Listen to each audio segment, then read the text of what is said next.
Okay. So you just told me that you were actually born at the Hall. Is that true?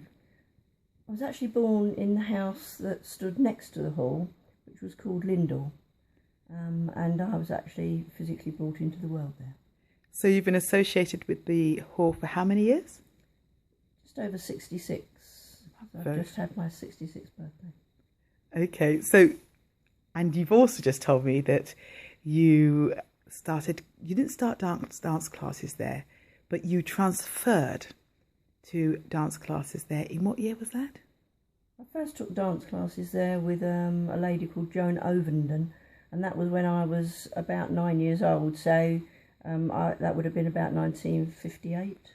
So between 1 and 9, or 0 and 9, were you associated with the church even at that early age? Yes, I was. Yes. Can you tell me what you did?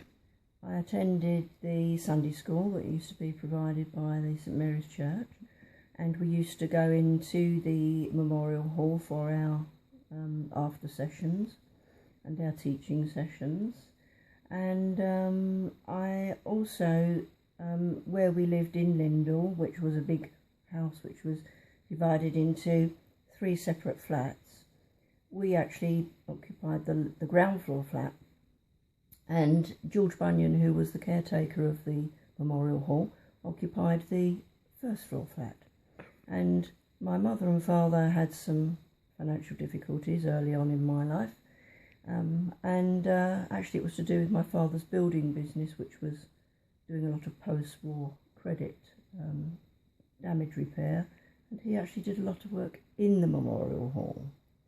But sadly, because he didn't get paid by the government, he had to give up his business and go out to do an alternate job and bring in the money to pay back his debts and for us to live. And my mother was a comptometer operator by skill, by trade, and so she went out to work as well, of necessity.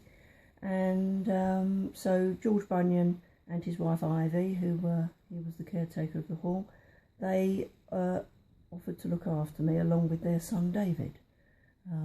And so ever since I could literally walk, I have been treading the boards of the Memorial Hall and done many things there and played there and had my whole life attached to it.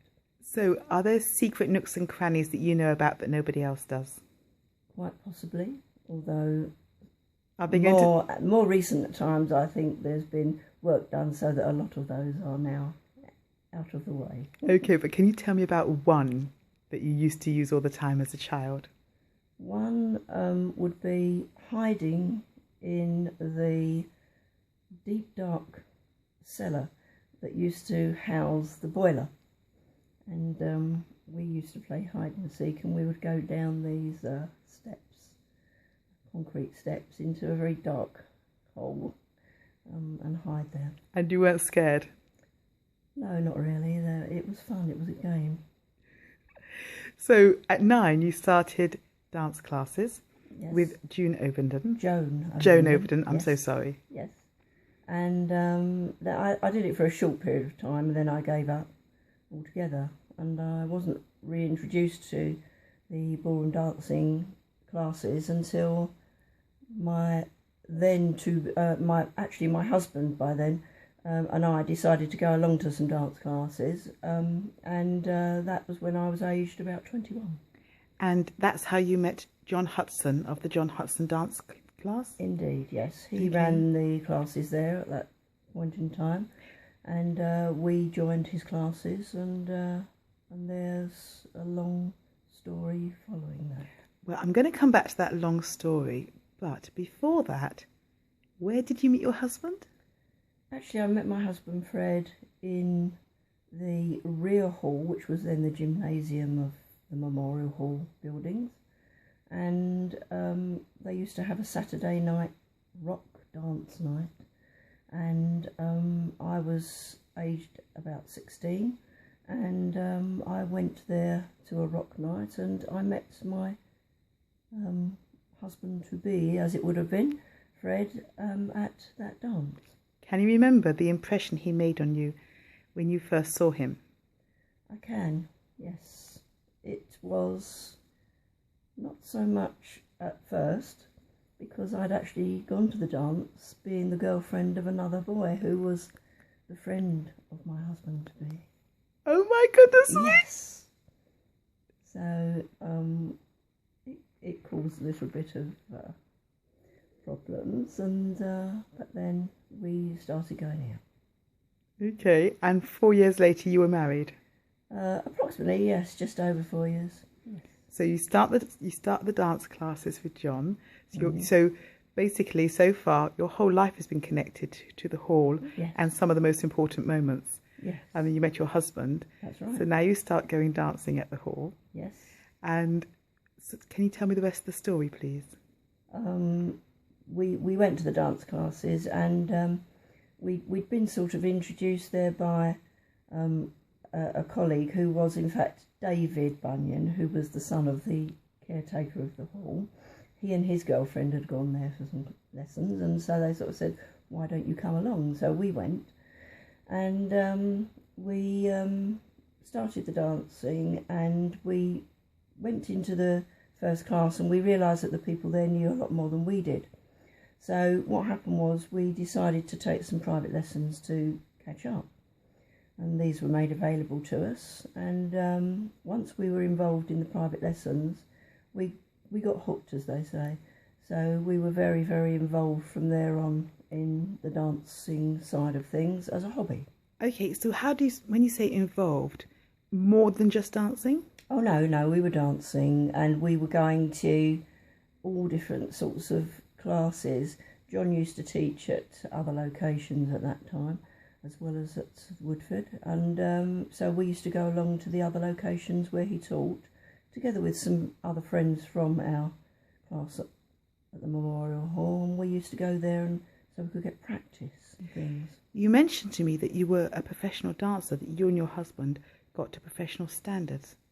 We did some competitions and a couple of little sort of small demonstrations that we were invited to do, but what happened really was that I got more involved in sort of eventually just dancing for dancing's sake, and so did he. And then a long time later, he decided he didn't really want to do dance so seriously anymore. And I wanted to continue dancing, so I carried on dancing and sort of helping out in the classes and things like this. So your association with John Hudson, who's been there for, I think, almost 50 years, or possibly, slightly longer, has been for how many years? Well, I first knew him in about 1969, and that's how many years from 2015?